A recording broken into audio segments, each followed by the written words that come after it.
Welcome, everybody. So this talk's about a transformation really from projects to products. And the idea of this really is to think about the way we organize ourselves to make change happen. And I'm going to assume a certain level of familiarity with projects. We all talk about that. I currently work for an organization that is what I would call a project organization.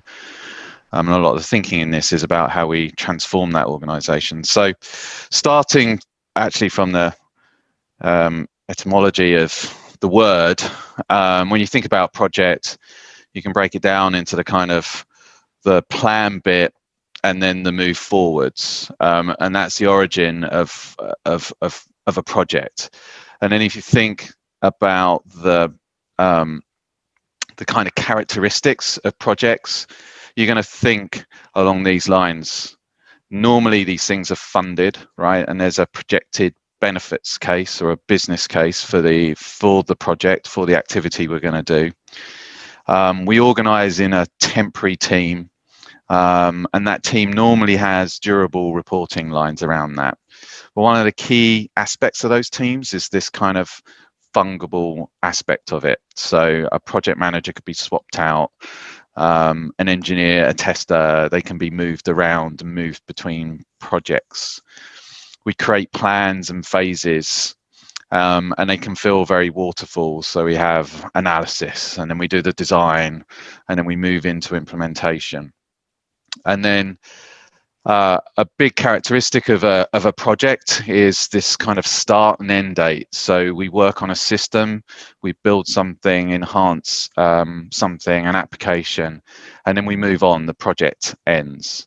And to manage this, we have this whole discipline that we're going to call project management. And that exists really to create some order and predictability around what we've described there. They're attempting to manage to a budget, a fixed budget. That plan will have a start and end date, and they're facilitating the handoff between the phases that we create around that plan. So we're going to do our analysis, and we're going to hand that off, and then we'll do design, and then I'll hand off, and we'll go to development, and I'll hand off, we'll go to test. And to create that kind of order amongst that chaos, we come up with all these processes, tools, governance, compliance, oversight. Now, if you're in a large organization, you're going to know what this means, right? It means months and months and months of activity, and loads of overhead to getting shit done. Now, if I compare that to a product mindset, I'll start with a definition. So people will ask me, well, what is product? And cunningly, I have a function. So for me, product is a combination of a customer, the business, and technology. And the role in managing a product is about managing risk around these components.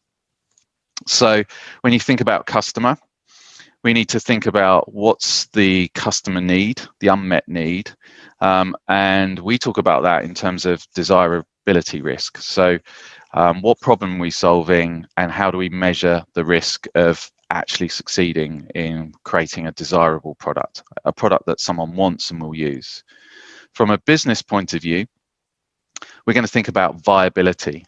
So what does this solve for the business? How do we create revenue? How do we create sustainable value for the shareholders and the stakeholders in the business? And then when we think about technology, this is around the feasibility risk. So what's the role in technology of solving this problem? And when you combine all of those together, it's about the value. And so here, what we're trying to do is define the value, and in Agile we'll talk about business value, but for me it's the combination of all these things. What is the value that we're creating, and what is the risk around achieving that value? So when I think about products, there's two sides to that coin, right? How do we build the right product, i.e. solve for all those risks, and how do we build the product right? So how do we drive through delivery and deliver fast in sort of comparison to a typical IT project? How do we build fast but with a scalable implementation, right? So that I can realize that value, but I can depend on it and build on it and move and scale from there. So what becomes important to me then is how do we build a product team to deliver on the value that we've identified in that discovery process? So here, my focus is on creating one team, and that team is responsible both for discovering that value and the design of that, but also then to deliver it through product delivery and execution. So I'm advocating here for a combination of design, product management, and technology orientated around a persistent problem that we think we can create value for the stakeholders, for our customers and for our business. So that team works right up front on the problem we're looking to solve, all the way through discovery, and I'll talk a little bit more about what I mean by that, is articulating specifically against those risks and deciding whether we should build or not build, and then measuring themselves against outcomes that they identified during that discovery process. So a durable, persistent team working on a customer problem that we're looking to solve. Couldn't not put a value logo on this. This is how I describe it to our business. So we take ideas, we pull those ideas through what I call an opportunity assessment. An opportunity assessment is just a lightweight process where we answer, what is the problem we're looking to solve? Who has that problem? How many people have that problem? i.e., how big is the market? How might we get to that market? So what's the go-to-market plan? What would the solution look like? Who are the competitors? Why us? Why now? And then we synthesize all those things together with a recommendation to move through this discovery process. So if we get through that and we say, we've got an idea to build flying cars, and we go through that opportunity assessment and we're like, the desire for flying cars is kind of there, the technology is not quite there, it's not right for our business, we're not going to spend any more time on flying cars, then that's fine. If we identify, there's a space in the market here where we might be able to do something, then we pull it through into a product discovery process. Here again, the team is working in collaboration to go through those lenses of viability, desirability, and feasibility. And what they're doing is prototyping and testing with customers, building an investment case or a business case, which we then pull through into a delivery life cycle. So part of the prototyping and testing is actually building a product spec, which we then pull through to delivery and deployment, and then test and learn, and then investment cases and background. So this, to me, is the type of process that I prefer and that I would put in place and compared to let's sit down, plan forward with a Gantt chart. So when you create a product-centric organization, there's a number of things you're going to find here, a number of kind of parts of your organization that are going to look and feel different from project. So, you're looking to create, as I say, this kind of durable team that's going through a life cycle of ideate and build and then run. You're looking to reduce the end-to-end cycle time here, so faster time to that value. And the idea from that is that the teams can reorientate quickly around the learnings that they might find once they've shipped that product. You're looking to validate the actual benefits through those shorter iterations and cycle times. But you're also trying to maintain the architectural integrity. So I've got plenty of scar tissue from taking over teams that had read the lean startup and frankly pushed shite into production, that was really difficult then to iterate on, because the integrity of that architecture wasn't good enough. So for me, the prototyping and testing happens in discovery. Once you go into build, you're building here for something that you can build upon, and not just tear up and do again. So if I compare the attributes then to these types of teams, so in a project team, you're going to feel this funding based on time and resources and what we're trying to do. In a product mindset, in a product organization, you're going to fund a team, and you're going to have checkpoints along the process with that team. In a project world, work starts and stops, and you have dates. On a product team, it's an ongoing investment until you sunset that product.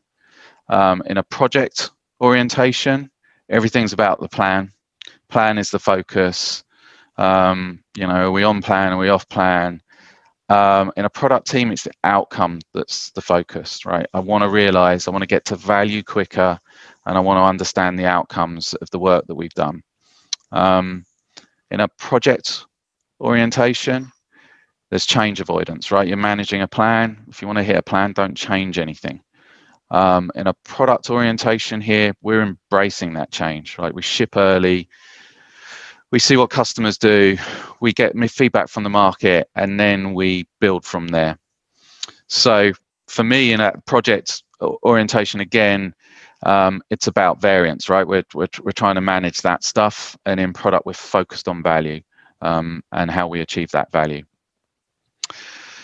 So I can tell you, as you try and move an organization that's orientated around projects and get to a value-based product mindset, these are some of the things you're going to find yourself thinking about. So decision rights. So how do you empower a team that I just talked about to make decisions and make investment decisions without the kind of cascading chain of command that you typically find around projects? It's quite a big one for an organization to learn. Financing as well, right? Organizations have learned projects have budgets. You can allocate the budget, and then you can look at those benefits. When you think about that team, where actually now I'm asking for a team, like I want to fund a team and I want to work on that product, I think I might be able to achieve this type of value. It's a very different mindset. Organization around that is pretty difficult as well. So once you move to that kind of durable team that's ideating, build and run, the rest of the organization doesn't know quite what to make about that. And so how that team then interplays and builds culture with the wider organization is a big consideration. Ways of working change. I'm not going to call myself an agile acolyte here, but there is a kind of empathy with the agile manifesto. This isn't about agile to me, but ways of working change here. The tool chain that you might use to manage the process feels different. Talent, the folks that you need to be able to make this change and to operate this way generally are very different from people who are used to running IT projects. And I mentioned tool chain as well. That's a big shift for us right now, building the right tool chain and making sure that we're able to not just manage backlogs, but drive in CI/CD and drive in test automation, all of the kind of foundations that can accelerate that time to value. And that's where I end. Great job. So at this point, I think I want to open it up for questions, comments. Yeah. How do you mitigate the obvious issue of the question of the blank check? I know you're putting together a team. But if you're proposing a product and saying we have this idea, because generally speaking, I think in most organizations, you're not going to say like, oh, we're going to put together a product team and they're going to make up something. And then we don't know what that is, but we're going to fund this random team to make up some product that we haven't ever thought of yet. Typically, you're going to start with the idea and you're going to build around that idea. And you might do that in a project-centric or a product-centric way. So in either sense, you still have a budget, you still have revenue, you still have costs, you still have all these things. So how do you mitigate the risk of somebody saying, well, are you asking for a blank check for your team? And I know that that is a mental leap between product and project, but how do you make that, how do you help facilitate that leap into a different mindset? Yeah, it's a tough transition. Personally, we looked at a large NASDAQ company with a certain amount of project-based work. And by the way, I'm not advocating that you get rid of projects completely. Like if there's a predictable outcome that you need, project methodology is sound. If you're upgrading servers or whatever it is, I'm not suggesting that you put a product team together to do that. But if you're looking to create the type of value with new products and propositions, project's not the best way to do it. So we had a kind of an annual budget. So the conversation was really around, look, the leap is, let's think about what outcomes we might be able to achieve with a durable team. And the run ahead I had before we made some of that transition was to go around this on a couple of product ideas and actually produce these investment cases so that we were able to say, we think that if we put small teams together to drive this discovery process, you're going to make a bet on some of the investment cases that come through, and then we'll scale up the teams to build those cases. But what we ended up doing was saying, let's put aside, $3 million and try and get to a point where the first iteration was between 500 to $1 million to bring, and this is a bank product to market. So an MLP, as I like to call it, so a minimum lovable product. And that really is because I'm trying to make sure that we really understand the desirable. Because remember, the viability in the model I showed you is focused on the business. And banks are terrible at that. At not thinking about not being customer centric. So for me, bringing in minimum lovable product was saying, think about the customer here, and is there truly a customer problem we're solving? That's how we started to make that shift, was to say, okay, each one of these is going to be a bet that we place, and then once we put the team in the ground, then they're going to be durable and persistent on that customer problem. But yeah, it was a big mindset shift. Still is. Have you taken this process through to completion and been successful with it? Yeah. We shipped a product about 4 or 5 weeks ago, and we're now in the kind of test and learn phase on it. We took probably 4 or 5 other candidates through that discovery process, one of which will kick off probably in the middle of next year. And the reason for waiting was trying to get some of the technology foundation in place to allow us to go. So lesson learned on the first one was there's a whole bunch of technology foundations, and I'm talking about cloud architecture and so on, that wasn't in place, that slowed me down. So now I'm going to do that first before we start the product lifecycle. How, so I guess my question, so let's say a product is extremely successful, you get through the ideation phase, business case is made, it's launched, it's in production, and the thing just takes off. And then and it becomes way too complicated for a single team to manage and improve upon. Like, how do you think about, the structure of like, now that thing is so big, it requires multiple teams to maintain and work on. How do you think about that, like, structure? Yeah, that's my next presentation, products to platforms.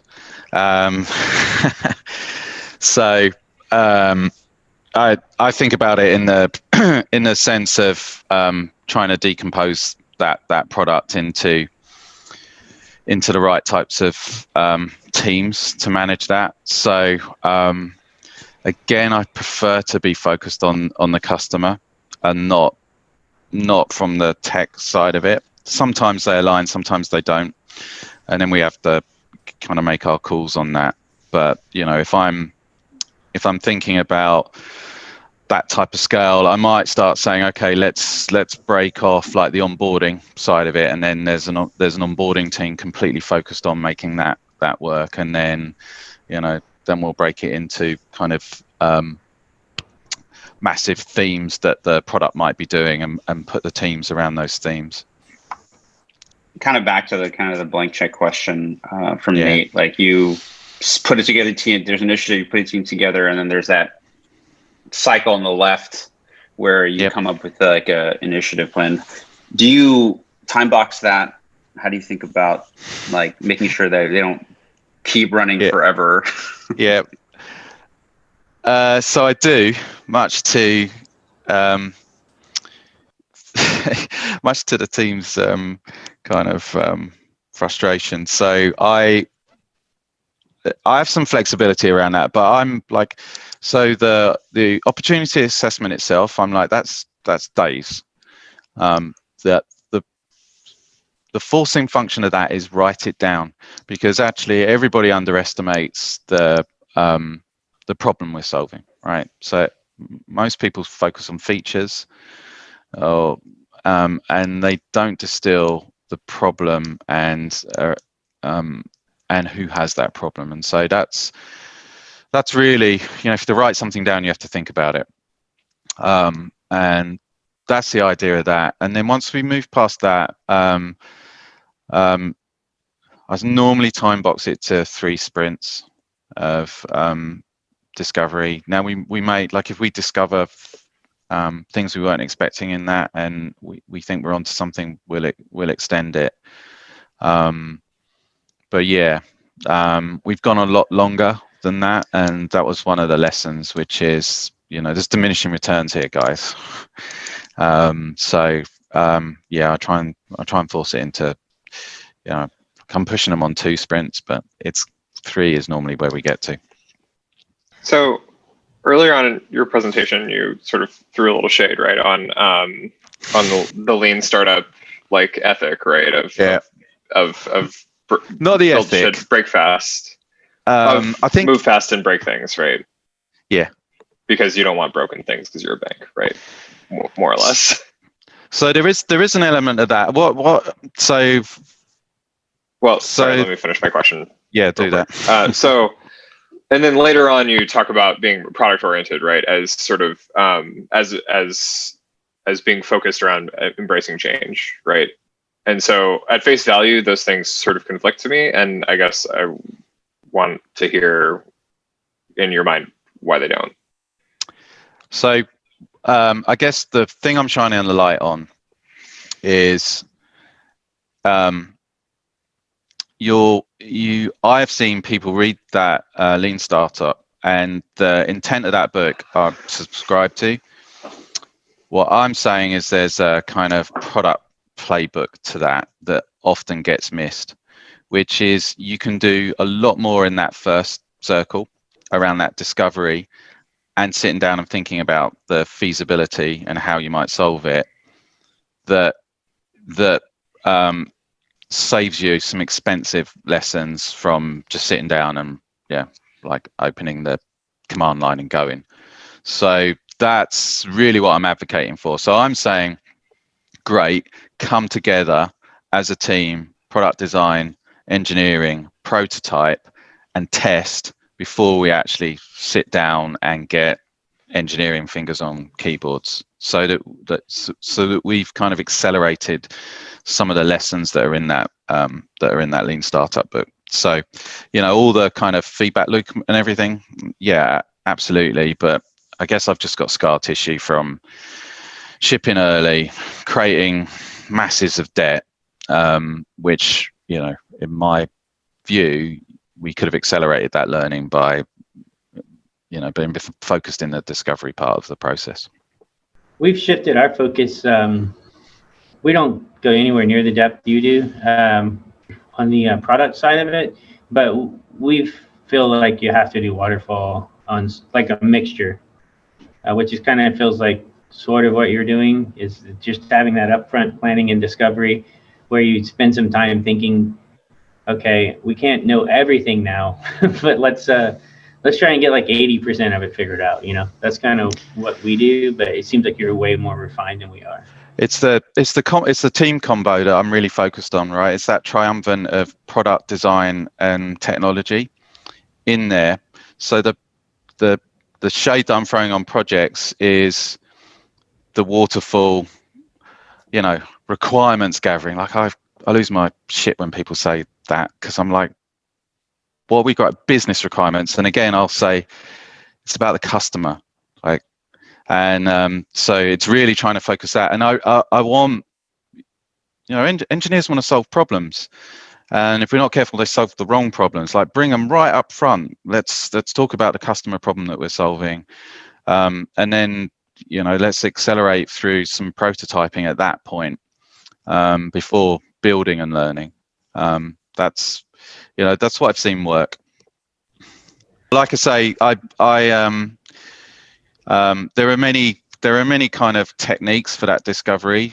Those lenses of desirability, feasibility, and viability are ones I like, because for the longest time, in my first startup, we talked a lot about, are the customers ready for this?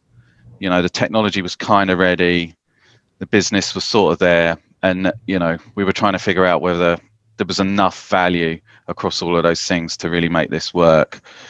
It works for me that it's been the kind of frame that I've used, but there are all kinds of ways that you could use that. So my final thought is, yeah, spend some time in that discovery. Projects are useful. The way I talk about, when to use a project is, when it's a known outcome and it's a known predictable process that you've got to go through, then throw a project manager on it and, just get that stuff done. But when you're trying to create value, I wouldn't use projects.